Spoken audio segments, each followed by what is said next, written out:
Bonjour à tous et bienvenue dans cette chaîne des experts. Donc, c'est la chaîne du groupe Honda Civic 10 francophone. Donc 10, X en chiffres romains, donc les experts, voilà, cherchez pas. C'est nul mais je garde, voilà. Et comme vous pouvez le constater, on n'est pas dans une Civic 10.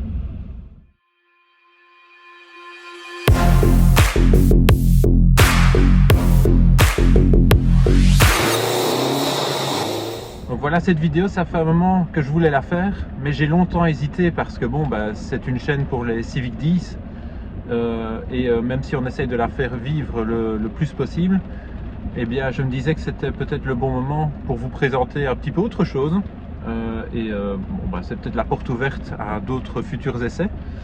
Et étant donné que cette petite voiture sera bientôt interdite à la circulation, il faut savoir que les normes de pollution sont de plus en plus strictes et en Belgique, ici en Wallonie, on n'y échappe pas. Donc bientôt, elle sera certainement, c'est à confirmer, mais elle sera certainement interdite de circulation, ce qui est bien dommage. Donc je me dis c'est peut-être le bon moment.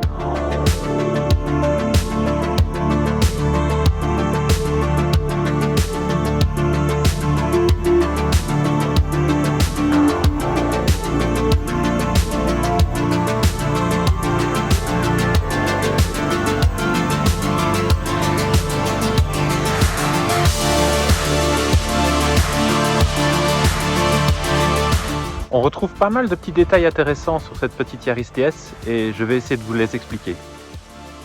Lorsque Toyota sort le blason TS en 2001, il souhaite dynamiser un petit peu son image, notamment pour promouvoir sa future participation en Formule 1. Et ce qui est étonnant, c'est qu'ils ont choisi la Yaris comme première représentante du blason. Alors oui, la Celica a suivi peu de temps après et la Corolla l'année suivante, mais la Yaris est la toute première. Cette teinte gris un peu foncé est une teinte qui est spécifique à la Yaris TS, ça s'appelle le gris racing. Les autres teintes de la Yaris TS sont communes avec les autres versions. La Yaris TS est la seule équipée de freins à disque à l'arrière, toutes les autres Yaris ont des freins à tambour. Toutes les Yaris sont fabriquées en France, à l'usine de Valenciennes. Je en profite pour faire coucou à mes copains français. Excepté la Yaris TS, qui est la seule qui est fabriquée uniquement au Japon et qui a été apportée chez nous pour les ventes.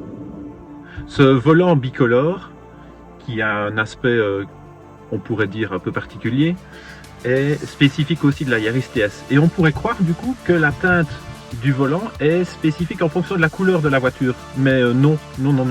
Peu importe la couleur de la voiture, le volant est toujours noir et gris. Ne me demandez pas pourquoi. Le moteur de cette Yaris TS est forcément le plus gros de la gamme. C'est un K100 VVTi, donc la cylindrée est quand même plutôt raisonnable. Il délivre 106 chevaux et 145 Nm, donc des performances assez modestes finalement, mais il est couplé à une boîte à 5 vitesses avec des rapports très serrés et surtout le poids est très contenu puisqu'on est largement sous la tonne, ce qui donne au final des performances plutôt correctes, même à l'heure actuelle. On a quand même d'excellents sièges qui maintiennent très bien, on a une position de conduite par contre qui est absolument horrible, on est assis beaucoup trop haut, mais les sièges sont très confortables.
Donc je ne vais pas vous faire un essai ultra détaillé, juste vous expliquer pourquoi j'adore cette petite voiture.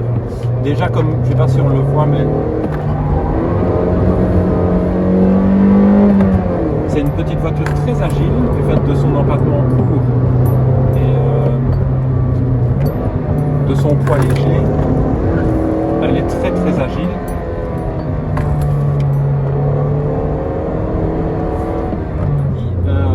Et il n'y a surtout aucune aide électronique à part l'ABS, il n'y a rien. Il n'y a pas d'antipatinage, il n'y a pas de contrôle de trajectoire, il n'y a rien du tout. Donc c'est vraiment la mécanique et soi-même, basta, il n'y a pas de filtre en fait. La direction, c'est pas une direction électrique, c'est une direction à assistance hydraulique. Donc là aussi, ça donne un feeling très naturel. On voyage beaucoup entre le sous-virage et le sur-virage, simplement jouant un petit peu avec l'accélérateur.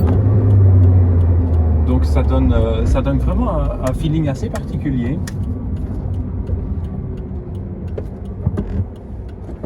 C'est pas du tout une voiture qui se conduit sur le train avant avec le train arrière complètement verrouillé au sol.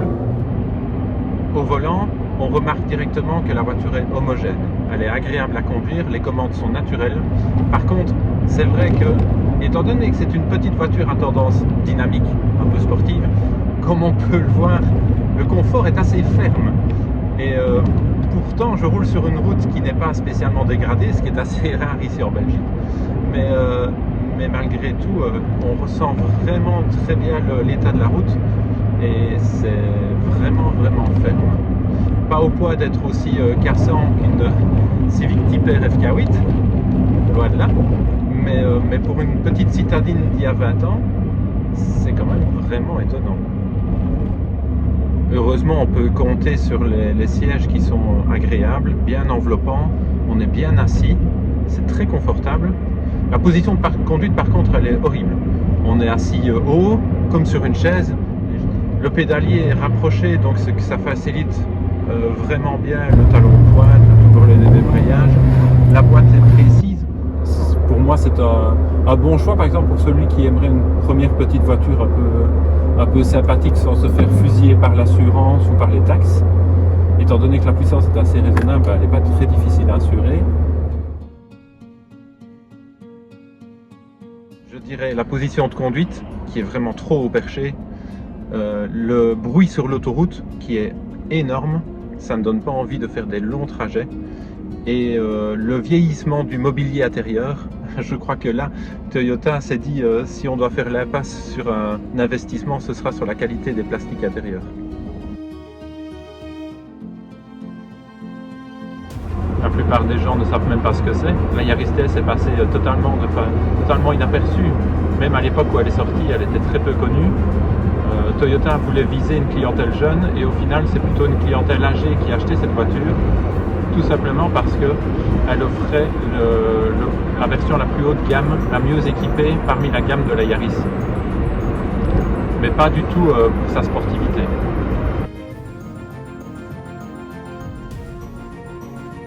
Voilà, la première génération de Yaris TS a existé de 2001 à 2006.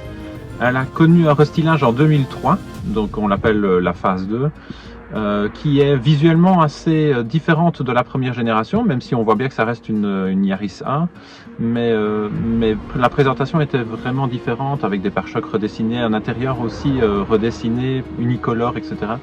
Donc, et mécaniquement, il y a eu quelques évolutions, notamment l'ajout d'un ce qu'on appelle un pré-catalyseur, donc c'est-à-dire un petit catalyseur supplémentaire pour permettre au moteur de passer les nouvelles normes de l'époque.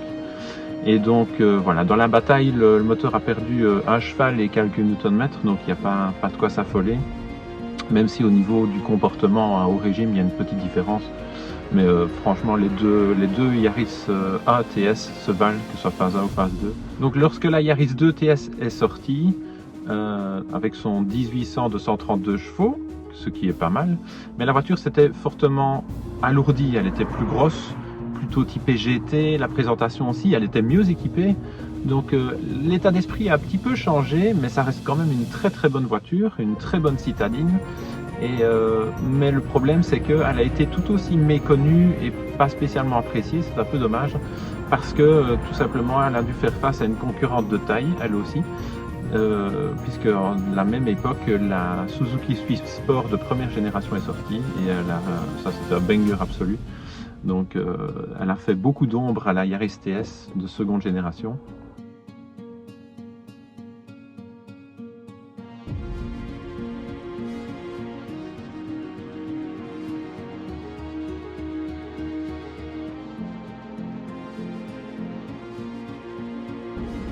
Ben voilà, j'espère que cette petite vidéo vous aura intéressé, que vous aurez appris quelque chose. Si j'ai oublié des détails pour ceux qui connaissent un peu le modèle, ben, n'hésitez pas, c'est le bon moment, n'hésitez pas en commentaire. Et alors, ben, la prochaine vidéo, ce sera probablement sur la Civic Type-R. J'ai promis que je la ferai, donc voilà, je vais essayer de faire ça dès que possible. Et quoi qu'il arrive, ben, je vous dis à tout bientôt et à la prochaine. Ciao les potos!